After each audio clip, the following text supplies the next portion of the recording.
Just welcome to Sister Chat, where we come together to connect, to honor, to advocate for, and to teach each other. I'm Sister Marie Kathleen Hood, and today we're discussing the important topic of financial literacy for women. What women need to know about being financially prepared. Joining me are our two wonderful guests, Dr. Suzette Cowell and Michelle Pommeranz. Welcome to both of you. It's a pleasure to have you here.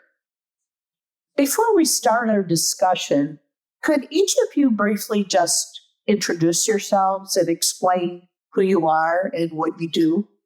I'm Dr. Suzette Cowell, and I'm the CEO, Treasurer, and founder of Toledo Urban Federal Credit Union. I serve the Central City of Toledo, Ohio. Fantastic. That's right in my heart. Michelle, what about you? Could you tell us about yourself, about your work as a financial advisor? Yes, thank you so much for having me here today. I'm Michelle Pommeranz.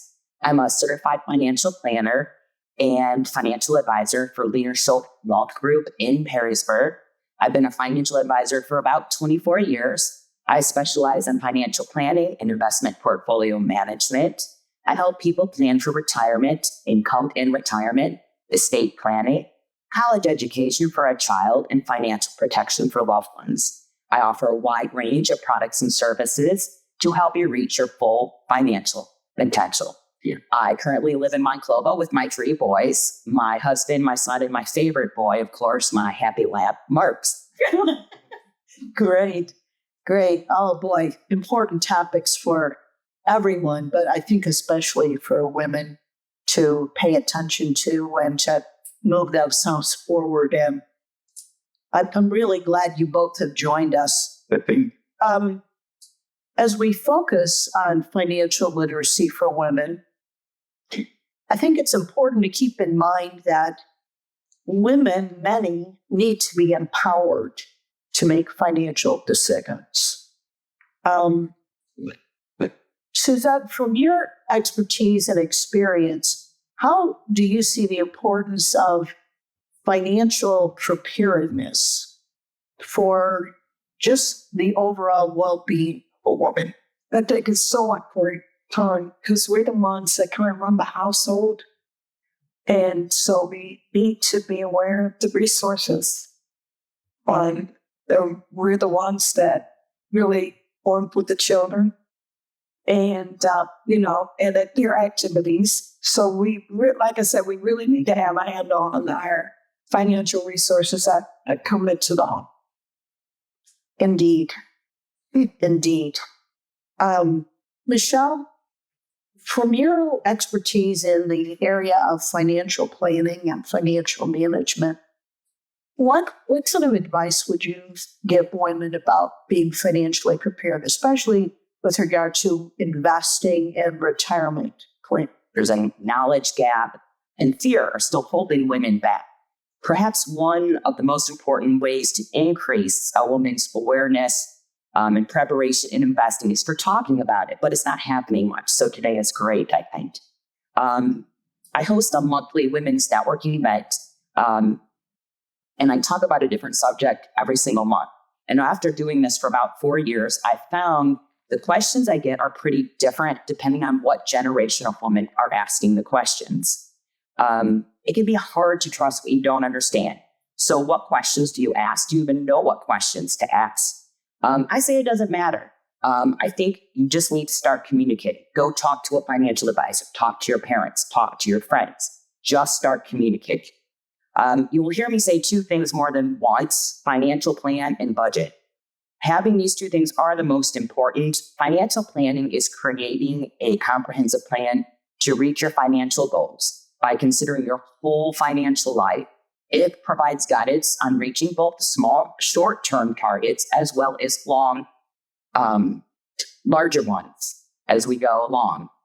Financial planning is important because it helps you identify and prioritize your goals. A financial plan can also help you uncover some vulnerabilities, like not having enough saved in emergency funds or being underinsured. It can also make you feel more comfortable and confident with the choices you make in the portfolios as your market goes up and down. That's why having a financial plan is the most important for people of all ages and financial backgrounds. A plan is just not a set it and forget it exercise. It's an ongoing process. And a budget is a plan for every dollar that you have. And it is part of your financial plan. People say to me all the time that they don't make enough money to save. And I say it's not about how much money you make. It's about how much money you spend. So true.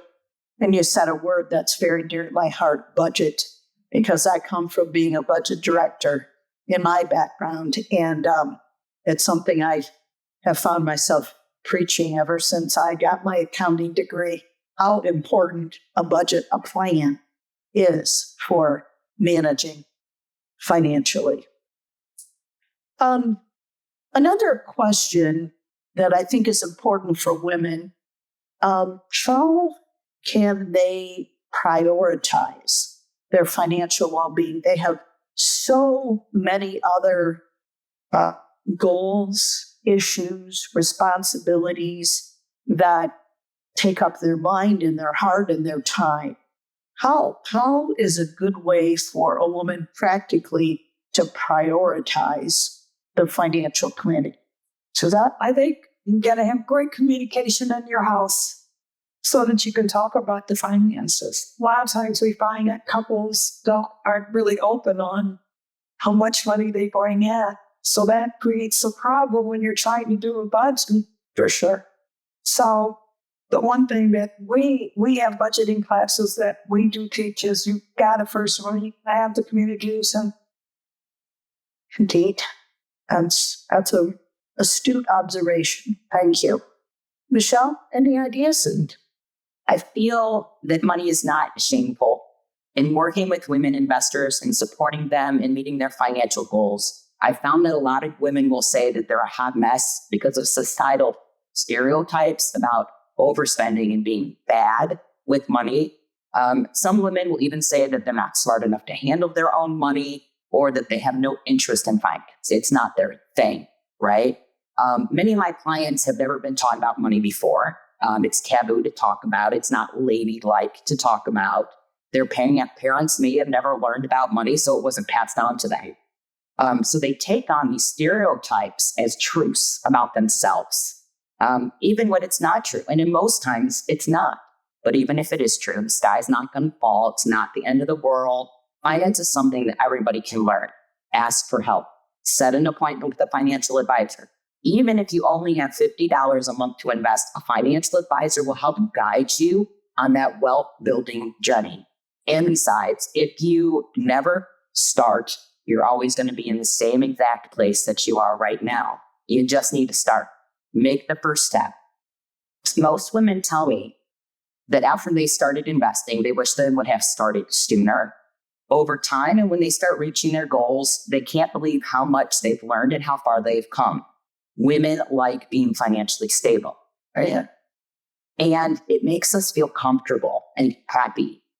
So, I know investing can be very intimidating for many women, but they can be capable and conscientious investors once they take that first step and just get started. You're never going to learn everything at once. It's a process, but it doesn't have to be a scary one, and you don't have to feel overwhelmed. One step at a time. Knowledge is power. Having control over your finances is power. Financially independent women create stronger and better communities. They teach their kids and others how to be financially independent, and everyone benefits. Above all, women are investors. so a lot of it is a matter of just confidence in themselves that they can do this, that they do have the ability. And, I know I was thinking while you were talking that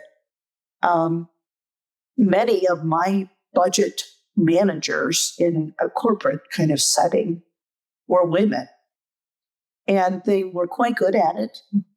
And many of them were like, I need to transfer the skill to home because we need this kind of planning at home. So I think that self-confidence is a big big piece of this, and it's a value that we can maybe transfer to them.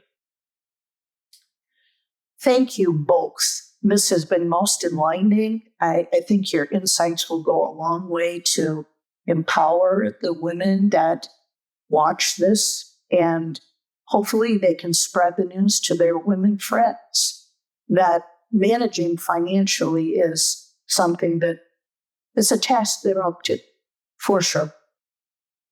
And thank you, everyone, for tuning in to Sister Chat. As all of us navigate this journey of financial preparedness, we can empower each other to make informed decisions and secure a future that we want for ourselves. So until next time on Sisters Chat, they would continue to grow and thrive financially and personally.